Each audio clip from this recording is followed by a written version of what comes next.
ser motivo de orgulho para todos.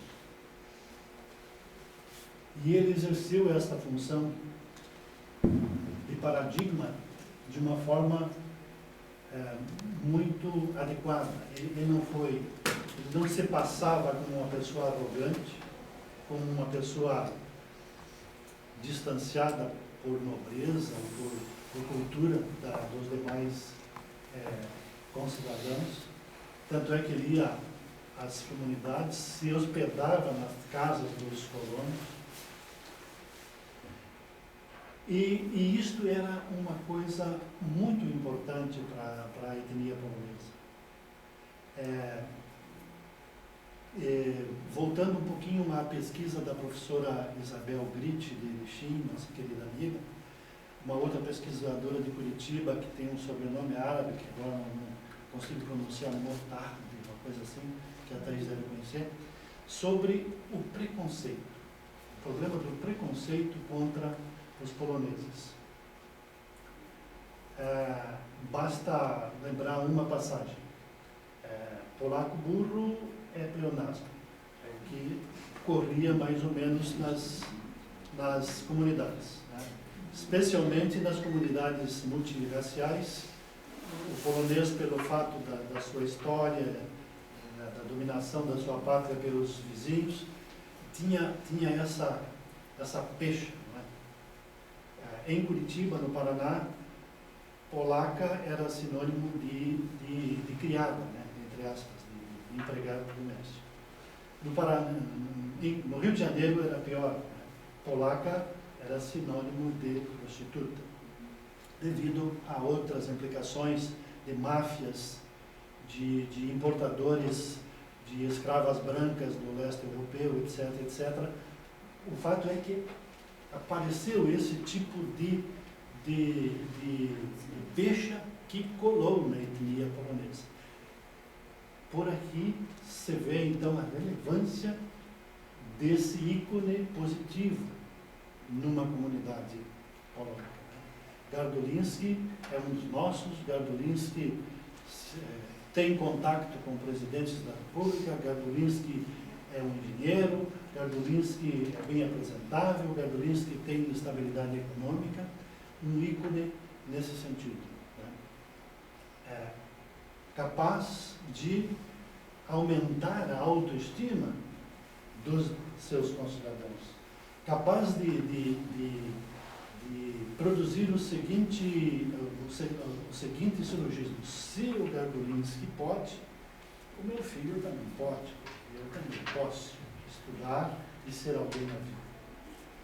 Então era isso que eu queria destacar, e acho que o comentário permite, não é, essa leitura, a função paradigmática que o Edmundo Garduliński exerceu tão bem entre nós. Muito obrigado pela oportunidade.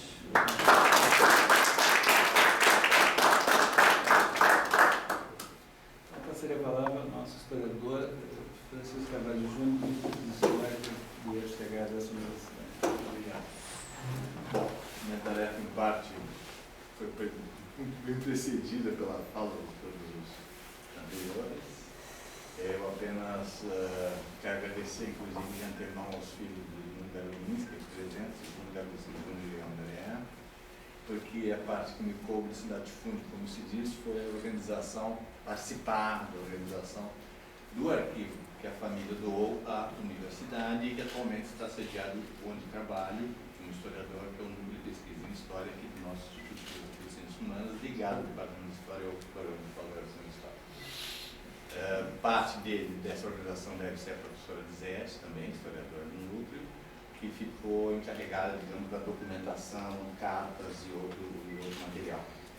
Posteriormente, eu resolvi organizar o enorme, digamos assim, acervo fotográfico legado pela família, repito, e como já disse, agradeço de antemão aos filhos do Edmundo Garduliński, na ajuda da identificação dessas fotos, né? Pessoas, locais, algumas coisas que ali apareciam. Brevemente, o seguinte: além de ser um rico material, possibilitou que, chamemos assim pretensiosamente, uma nova geração de pesquisadores, através dos estágios que nós organizamos no Núcleo de Pesquisa em História, atendendo uma demanda do Departamento de História. Então eu trabalhava com uma equipe de estagiários, de alunos estagiários.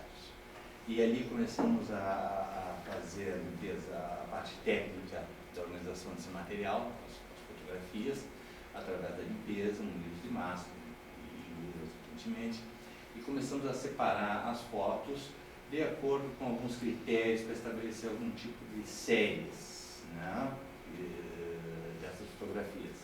Por exemplo, família, por exemplo, a profissão, né, engenheiro, núcleos, chamamos assim, de colonização polonesa aqui no Rio Grande do Sul, a própria vida, digamos, particular, no sentido da casa ser um centro de referência à comunidade polonesa, e ali fomos organizando essas fotos e localizando-as em material próprio para a conservação dessas fotografias. É um material não alcalino e tal, cada foto, independente do tamanho, um envelope, com todas as informações possíveis sobre aquela foto, né? Isso rendeu algumas centenas organizadas em arquivo morto posteriormente. A única coisa que ainda resta, digamos, a trabalhar, e que é uma coisa que, dentro que nós ali desempenhamos várias funções de pesquisas e atendimento público, enfim, é a questão técnica referente à conservação de rolos de filme, que é uma coisa um pouquinho mais delicada de se tratar, e se tratar de conservação, além do que era chamado antigamente de diapositivos e até pouco tempo atrás de slides, né? Então, como conservar esta parte das fotografias desse acervo, que é muito riquíssimo, repito, e que possa servir de pesquisa tantos quanto procuram. Eu destacaria, entre outras tantas coisas que foram ditas aqui, a extrema sensibilidade dele enquanto pessoa dedicada à etnia polonesa e a preocupação, digamos assim, de perceber o ambiente onde estavam localizados, né? As fotos sempre vão demonstrar, além de ser um excelente fotógrafo, não é por nada, não. Inclusive, me chamou muita atenção o tipo de máquina fotográfica utilizada, que nada mais nada menos era uma lei. Então, com isso já se depreende a preocupação dele com a qualidade fotográfica, entre outro modelo de máquina fotográfica. Isso é uma questão técnica, mas tem lá para mim, que gosto de fotografia, a sua relevância. Enfim, então eu dizia, a preocupação de mostrar, além da pessoa, onde estava localizada esta pessoa ou estas pessoas, né? E dando então uma exata dimensão que foi a colonização polonesa, digamos, no interior do Rio Grande do Sul. Ou eram atividades profissionais, ou era uma reunião frente a uma igreja, ou era um grupo frente a uma igreja, ou era uma reunião num clube, né? Demonstrando assim qual era, digamos, a vida cotidiana dessas pessoas, né? Outras fotos são, como já se disse, que era tratada da casa residencial, enfim, uma casa de pedra, que era um centro que aglutinava, inclusive acolheu, segundo a história do depoimento do Edmundo Gabrielsky Júnior, inclusive os atletas que vieram participar lá então na Universidade de 63, aqui em Porto Alegre, iam até a casa do Miguel. Isso tudo que nos é demonstrado nessas fotografias e que nos possibilita também um vislumbre do trabalho que pode vir a ser feito, né? É um acervo que tem sido bem procurado, dentro do que pode-se dizer das inúmeras preocupações atuais da pesquisa, né? Esse tipo de acervo está bem conservado, fácil localização do material, né? E aberto, evidentemente, ao público. Também acho que a Thaís tem um papel grande nisso, porque através do trabalho dela também passa a ser mais conhecido o acervo dos vários que o Núcleo de Pesquisa e História possui. Como já muito foi dito, falo-me agora, mas era o mínimo que eu poderia dizer, e agradeço novamente a extrema gentileza e a ajuda da família nessa organização.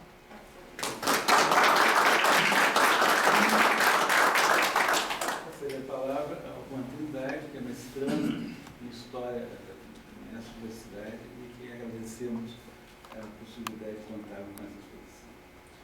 Bem, eu, na verdade, nem tinha me preparado muito para falar, porque, enfim, me preocupei bastante com a organização desse pequeno evento aqui, mas que trata de uma grande figura que é o Edmundo Gardolins.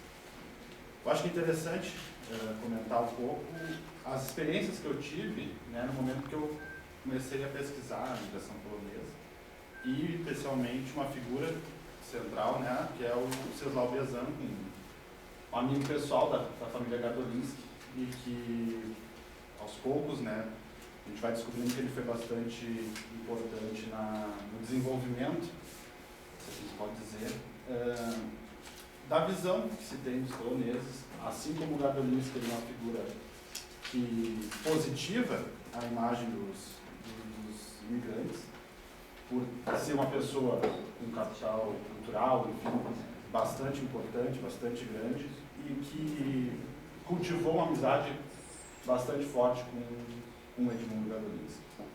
Em grande parte, o material que eu encontrei sobre o Biezan está justamente nesse acervo do Edmundo Gardolinski, aqui no NPH. Né?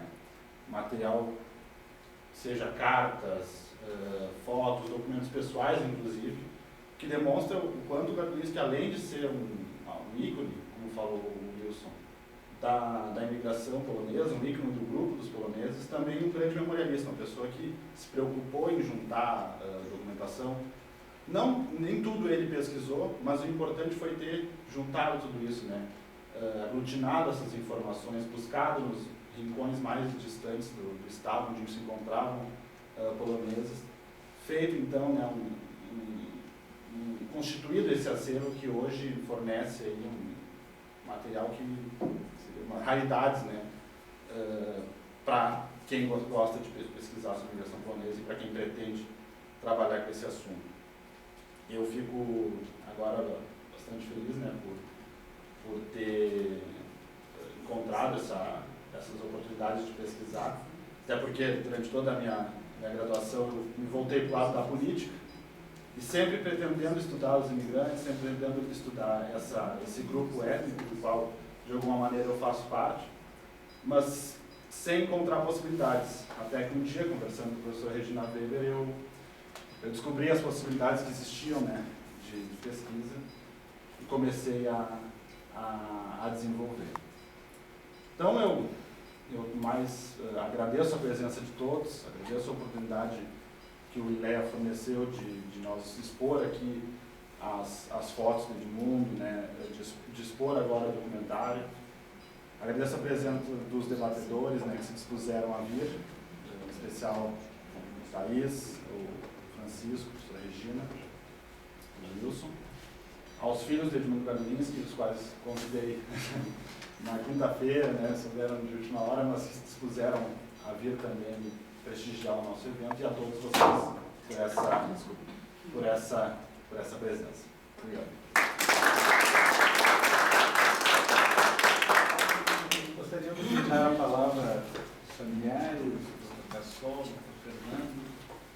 E vou ser muito rápido, especialmente porque estou bastante emocionado, por dois motivos. Primeiro, que eu vi um documentário que fez me voltar 55 anos atrás. Eu me lembro das coisas. E segundo, pelas palavras elogiosas que os senhores disseram.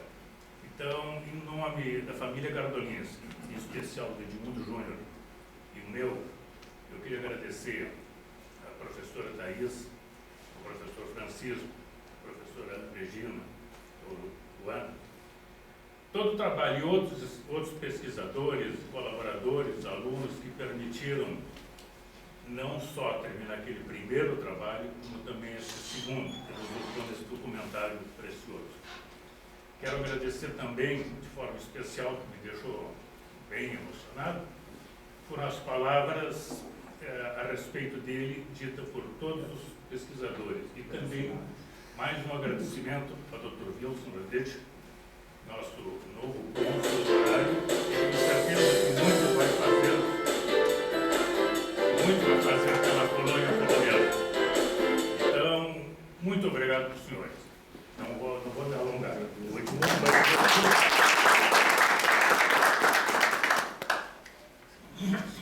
Na realidade, é difícil de falar de improviso diante de tanta emoção que a gente tem.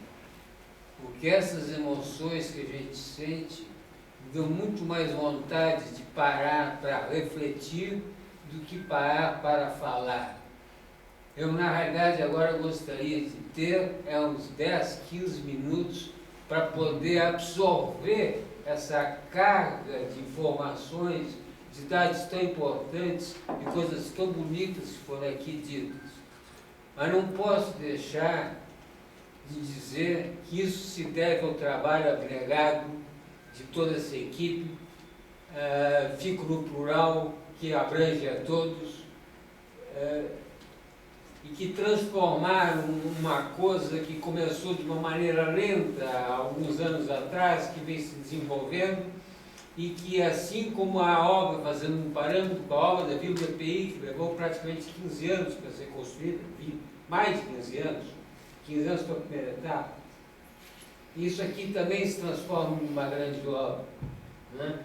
As coisas têm que ter esse nascedouro, mas para terem, não basta ter um nascedouro, tem que ter aquele que regue, que cuide, que cultive, que dê oportunidade, que frutifique. E isso vocês estão proporcionando. Nós temos orgulho de poder colher esses frutos que vocês nos proporcionam. Muito obrigado.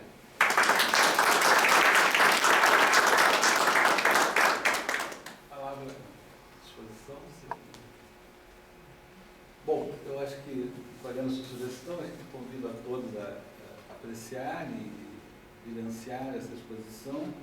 Eu queria só ressaltar que essa sessão estará no Facebook, na página Ileia, YouTube Ileia URGS, e dizer que uma das finalidades desse instituto, dessa universidade, é exatamente estabelecer um diálogo multicultural.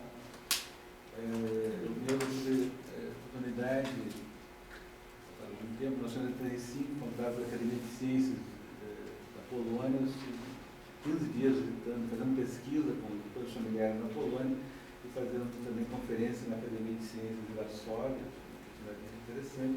E lá eu conheci o Kula, filho do Witold Kula, um grande historiador, né, que publicou as cartas brasileiras de imigrantes poloneses no Brasil, que tinham ficado retidos no tempo do nazismo, e que é um livro magnífico, publicado em Curitiba, a tradução. Né? Eu tive o Led, na época, depois ele veio ao Brasil, o filho. E também queria lembrar que essa questão do diálogo multicultural é muito importante na sociedade moderna. Vimos, mesmo atualmente, tantas violências causadas pela falta do diálogo intercultural. Eu dou sempre o exemplo da cidade de Juí, que tem um diálogo, um chamado Parque das Nações, né? Que são 16 ou talvez 20 casas das diferentes etnias que se reúnem mensalmente, ou mais do que isso, numa atividade de confraternização multicultural. Um dos sonhos do ILEA é propiciar esse espaço, talvez fazer sábados multiculturais em almoços, torneios, poesia, alguma coisa assim. Esse campus que é um espaço que está à disposição de todos, podemos pensar nisso. Como eu falava antes, a primeira exposição desse diálogo foi sobre a migração judaica, a professora Anita Bruno, que no mês passado. Depois tivemos uma exposição sobre Maio de 68, né, nessa mesma sala, e já temos programado uma exposição sobre cultura chinesa no segundo semestre, inclusive uma larga exposição de filmes chineses, aí junto com o Instituto Confúcio, aqui da universidade, que vamos fazer algo junto. E outras, já fizemos uma reunião sobre a África, né? E sobre a América Latina faremos várias. Eu queria agradecer muito aos participantes, aos pontos, a sua presença, aos familiares que propiciaram a a universidade não só organizar todo esse acervo, como oferecer às novas gerações exemplos importantes de construção de uma sociedade multicultural e convidar todos então, para que usufruam disso e sempre que puderem nos visitem e nos tragam novas exposições. Muito obrigado.